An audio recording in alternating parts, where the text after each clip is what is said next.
like that, we're joined now by Sahlulele Luzipo, chair of the Simiso Nkwanyana Centre for Alternative Ideas, also former chair of the Portfolio Committee on Mineral Resources and Energy. Dr. Luzipo, good to have you, and thank you very much for coming on this afternoon. Well, the Valumgodi operation largely blamed for negligent and a nonchalant way in which they would have conducted their operation. But this is a operation that is sanctioned by government to deal with the question of illegal mining. How do you think they would have conducted this differently with a different outcome? Yeah, good afternoon to you, Tian, and the compliments of the new season, I believe, is still relevant. You see, the difficulty, you will recall, I've always argued this point, to say we, as South Africans, and I know we're dealing with a very sensitive, very emotive matter here. But I think as South Africans, we have to learn one thing, that we should not always be caught wanting an incident-based. I'm saying this because the issue of illegal mining in this country, especially and specifically in the gold sector industry, which in the main has been the one that has been very violent. So if at a time where I was going to say, let's give a historical background, even to the extent that police had to intervene. Reports have been submitted, and my worry is that when we don't make a balance here. Communities have been raising concerns about the extent of violence. We all know, we are now like as if we've forgotten that just two years ago, in fact, a year probably, more than a year, we had about 11 women who were raped. And up until today, we don't know who did that. We have got cases where people were found alongside the road being killed. We all know what is happening in Israel. In the Free State, for an example, at Harmony, one of the old Harmony gold mines, there was a time where Monday, Wednesday, Friday, they had to go to the shaft and pick up dead bodies with a note, who is this person, where is it coming from? Yeah.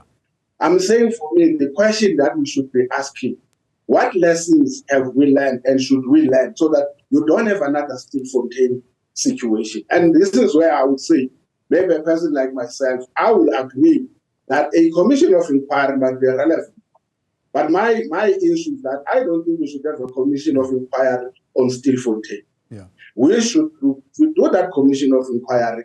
It should look holistically on the whole issue of illegal mining, including the violent activities that goes with it. My last point for now is that we also need to ask a question. We have got borders in this country.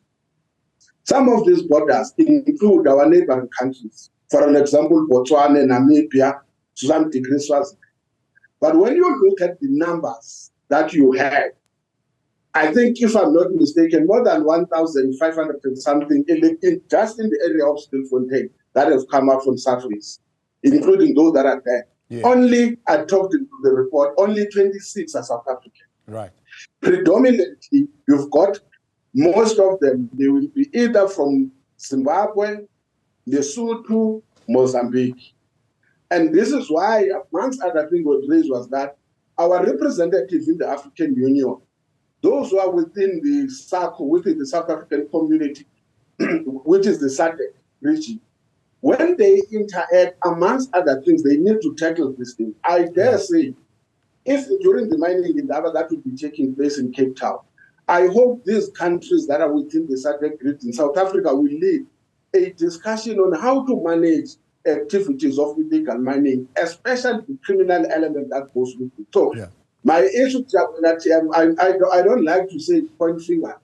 I want us to deal with the issue constitutionally, but also within that framework of a constitution, we must look at the human element as well as the ethical responsibility that we have.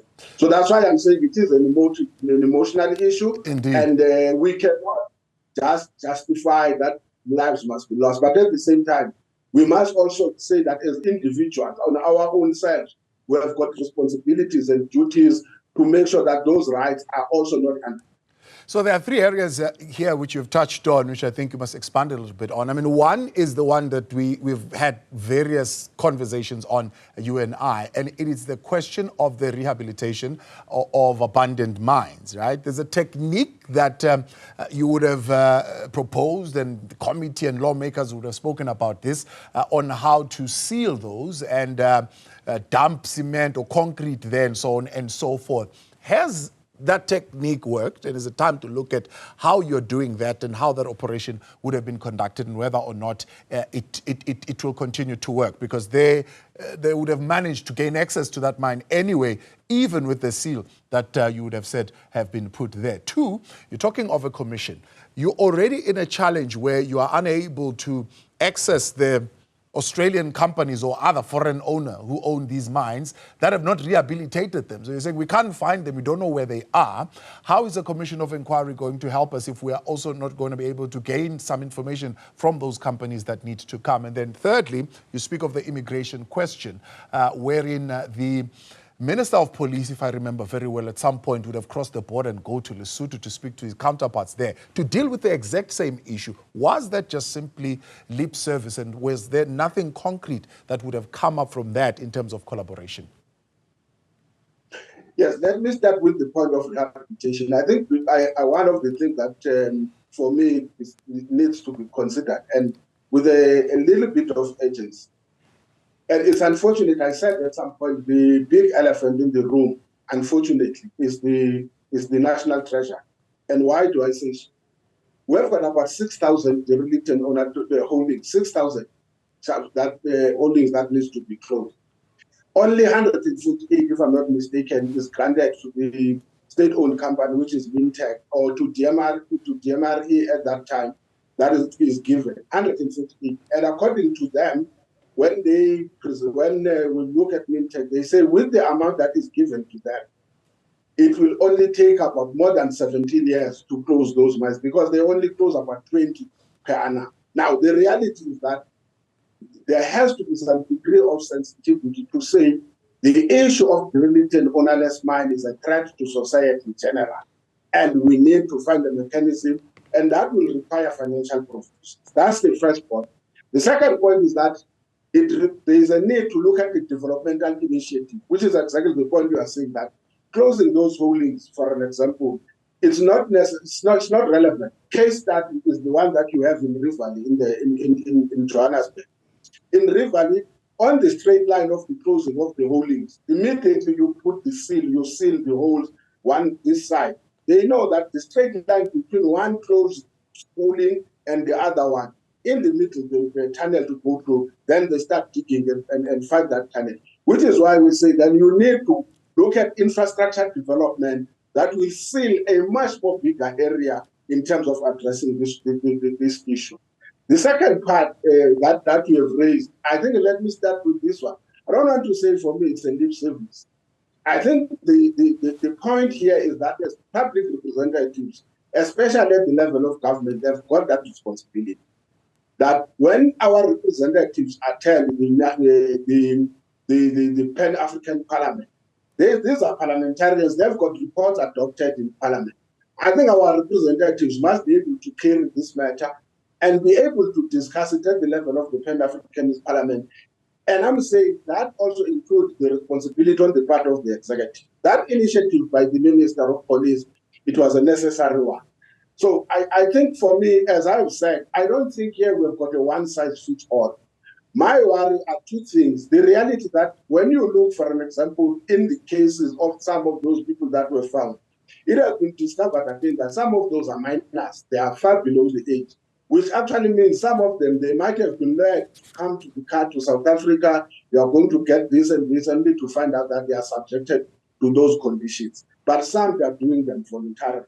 Yeah. Therefore, it actually means there is more work that needs to be done in managing this situation. One thing I think I must raise, which for me is a concern, is that when people talk about the mine rescue teams, to the best of my knowledge, they are people who are collected from different mines. And those people who are collected from different mines, they then form the team that is supposed to do rescue. And therefore, in terms of their responsibility and accountability, they are accountable and responsible to their respective mining company. It's not that we've got a standing people who will do this exercise. So I think we need to find a way to deal with this. The last issue that we raised in relation to the legislation, I think we all know the law is simple and straightforward. There is no law that applies in retrospective. The problem that we are having in South Africa is that beside the point we were raising, that we've got about companies that would have changed, by the way, they would have changed hands 5, 6 or 7 or even 9 times. And therefore, the question of who owned the mine then becomes very difficult. Here is an issue. Prior to 2004, you did not have any legislation that was compelling mining companies that they have got the responsibility and liability on rehabilitation. As soon as the MPRDA came into effect, financial provision was required, and therefore, at the time of your application and being granted a mining right or a mining permit, you are then liable for rehabilitation. It's your decision to do what is called concurrent, or you do rehabilitation after. Obviously, when it's underground mining, you can only do rehabilitation when it is done. And therefore, it then becomes a responsibility of the state, unfortunately, that to do that. Maybe one of the things which would be a better consideration from a government side, especially the department responsible for mining, is to engage the companies, especially the good companies, say, yes, you are not liable, legally you are not, but can you take responsibility and open up a fund or whatever it is, control it yourselves, and be able to then say, when this closure of this derelict and ownerless mines, at least there is something that you are doing. But if you cannot legally compel them to do so, because the law did not at the time of them being granted the mining rights.